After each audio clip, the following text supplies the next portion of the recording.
Let me begin by reminding us of a little story, a little analogy if you like, a small role play.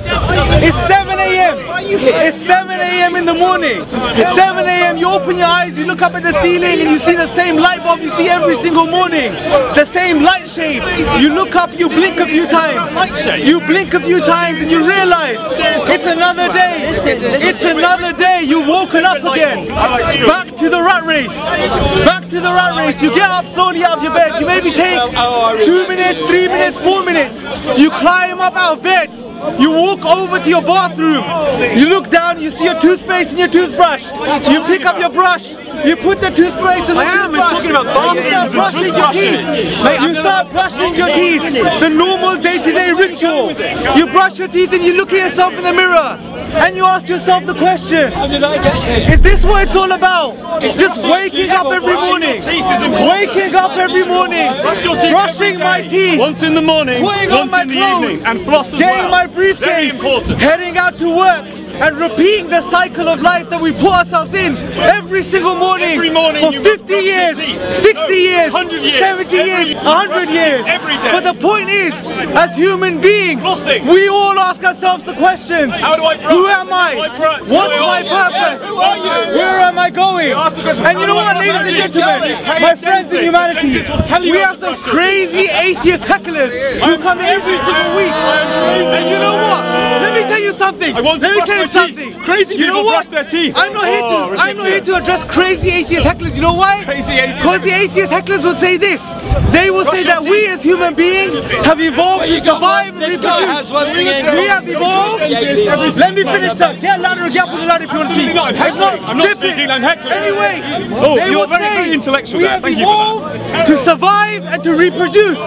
So think about this then. If that's the case, if that's so brilliant, say if that's so brilliant, let me ask you a question. If that's so brilliant, if it's so brilliant that we have evolved to survive and reproduce, then why would we as human beings, as a race, as a collective race, ask the question of purpose, of meaning, of self? Why do we ask the question of who am I? What's my purpose? Why do we ask questions?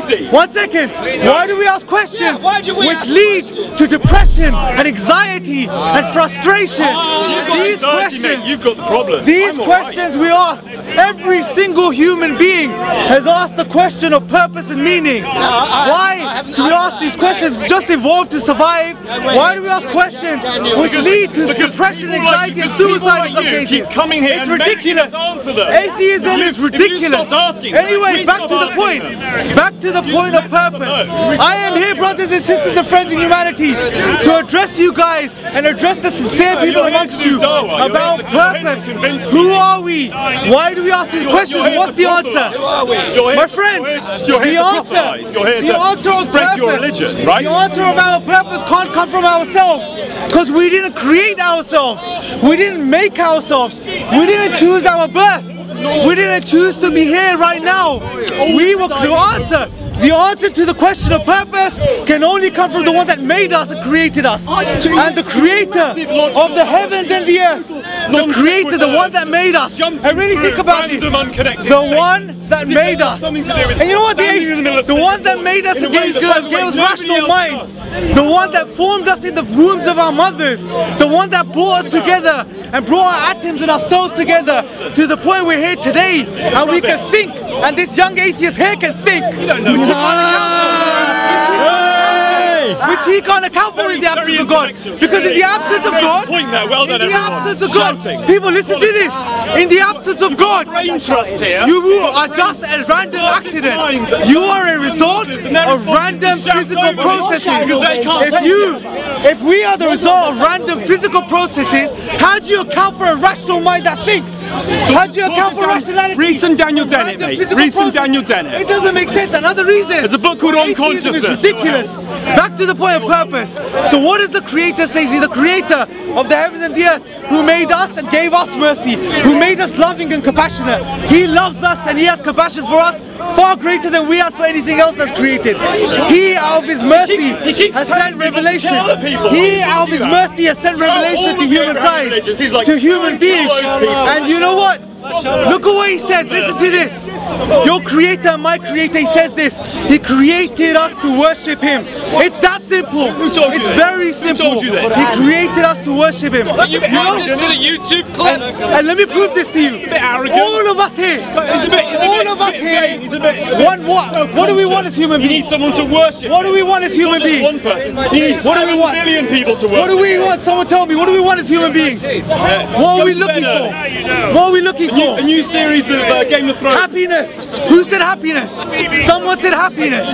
We are looking for happiness. We are looking for peace. We are looking for tranquility. We are looking for peace of mind, peace of heart. But you know where we try to find peace? You know where we try to find the filling, the material that will fill our hearts?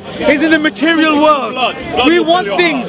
We want physical material possessions. When we feel sad and empty inside, we run after the material world. And what happens when you get eat your lunch when you feel empty? You may buy a new car. This is why the atheist is so empty. All you can think about is lunch and dinner. I am full. What do you do? You guys are very, What do you do when you're empty? You want a new car. You want a new house. You want a new book. You may want a new computer, a laptop, an iPad, a new phone, a new pair of trainers. We want things.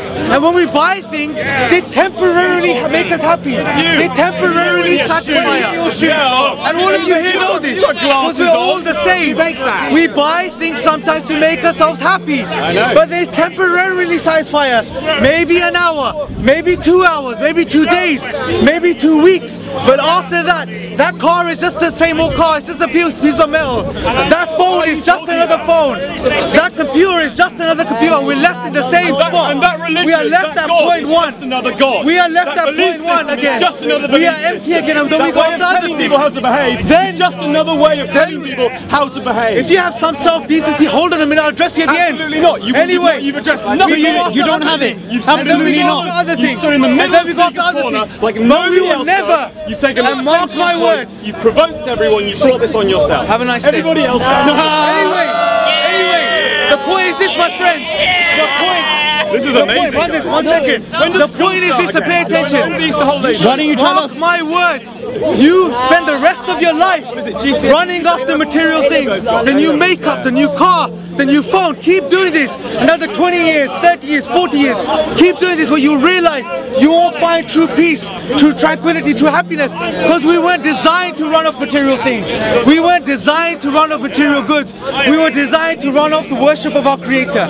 When you turn to Him, when you turn to God with your heart and you say, God, I want to turn to you and I want to please you. How? I want to do good things. I want to help others. I want to worship you. When you do this, you will realize that life is not a game. You will realize that life is deep. It has a meaning. God created us and we will return to Him. You will find true peace and happiness. You will find true peace and happiness. You will find the tranquility. And let me end on this. Look at what your Creator says. Look at what your Creator says. Look at what God says in the Quran. Listen to what He says. He says, O son of Adam, O children of Adam. And He's not referring to Muslims. He is not referring to Muslims in the Quran. He's referring to the children of Adam. All of us.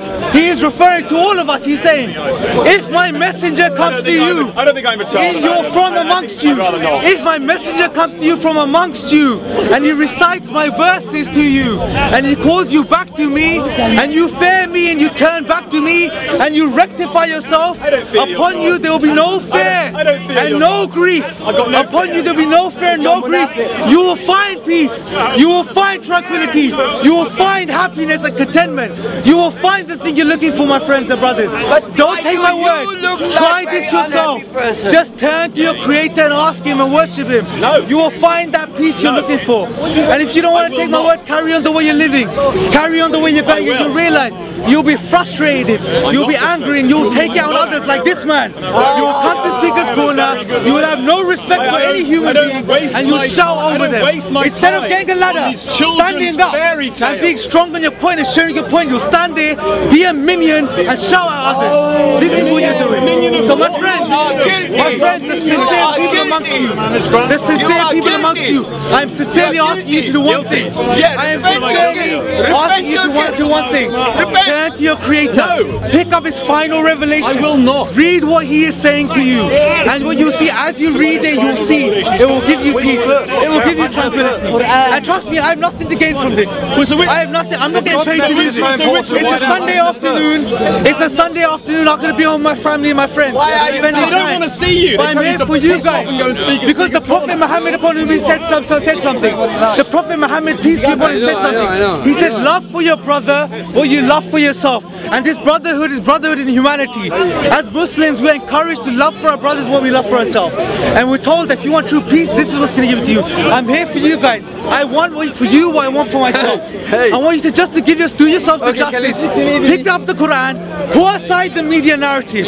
There's a big agenda there. We all know there's an agenda there. We're all intelligent enough to know this. But do yourself the favor as an intelligent human being with a mind that God's given you. Pick up the Quran, read the Quran for yourselves and see what it has to say.